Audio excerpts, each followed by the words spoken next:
The Unicorn That Never Was, a story of impossible valuations and blind faith.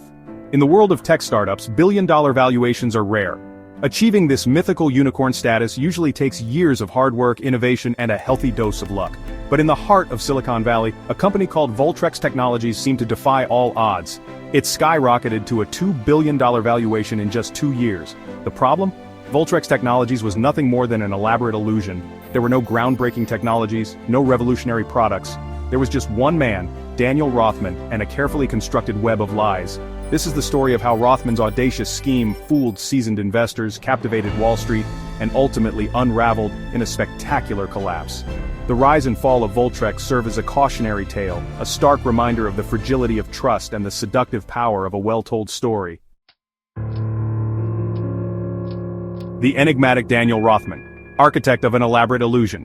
Daniel Rothman was a master storyteller. He possessed an uncanny ability to weave narratives that captivated his audience. With a disarming smile and an aura of quiet confidence, he could convince you of almost anything.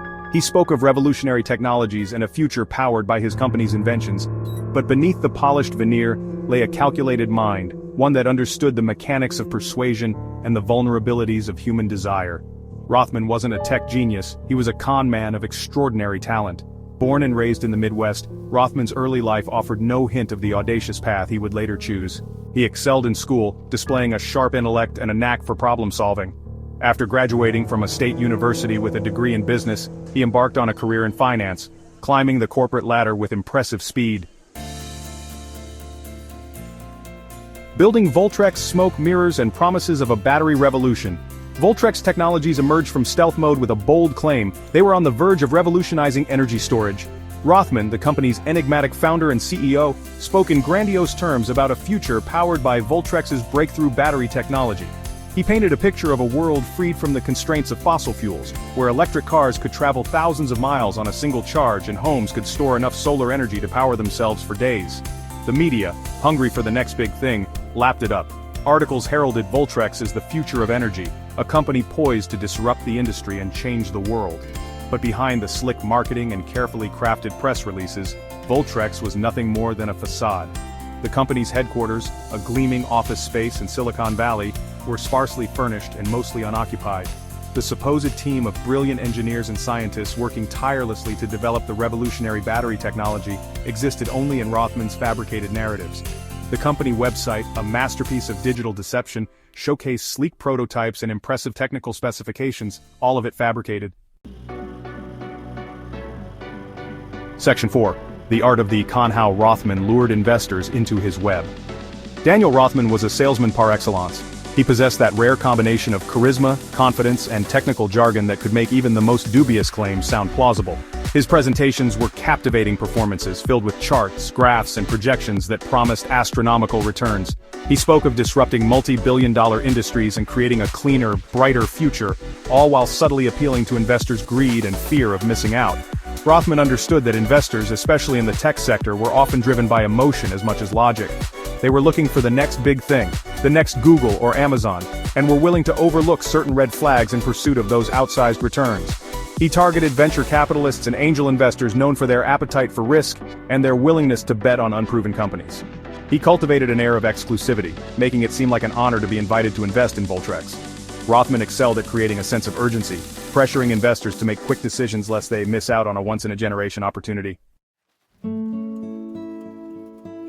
Section 5. Red Flags and Warning Signs, the missed signals of a fabricated empire.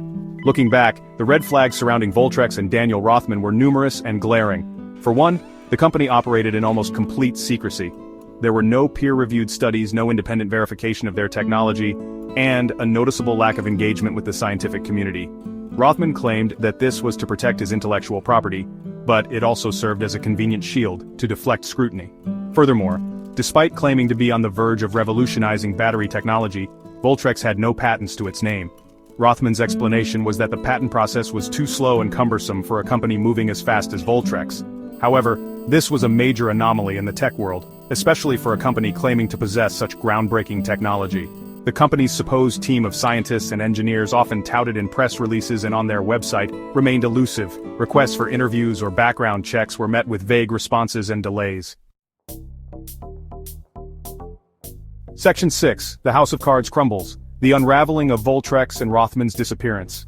The illusion of Voltrex Technologies began to crumble as quickly as it had been erected. Whispers of inconsistencies in Rothman's narratives and the lack of tangible evidence to support his claims began circulating among industry insiders. A few intrepid journalists, sensing something was amiss, started digging deeper into Voltrex's operations, or lack thereof. Their investigations revealed a pattern of deception, fabricated claims, and a phantom workforce. The truth, they discovered, was far less impressive than the carefully curated image Rothman had projected. The turning point came when a whistleblower, a former Voltrex employee troubled by the company's unethical practices, contacted the Securities and Exchange Commission (SEC) with detailed evidence of the fraud. The SEC, along with the FBI, launched a full-scale investigation into Voltrex Technologies. Their inquiries quickly uncovered a labyrinthine network of shell companies, offshore accounts, and forged documents, all designed to conceal Rothman's elaborate scheme. The House of Cards was about to collapse. Section 7. The Elusive Fugitive, The Search for Daniel Rothman. In the wake of Voltrex's spectacular collapse, the search for Daniel Rothman began in earnest. The FBI, armed with arrest warrants and driven by a sense of urgency, pursued every lead, every whisper, every rumor that might lead them to the fugitive CEO. They combed through financial records, interviewed former associates, and chased down international leads, determined to bring Rothman to justice.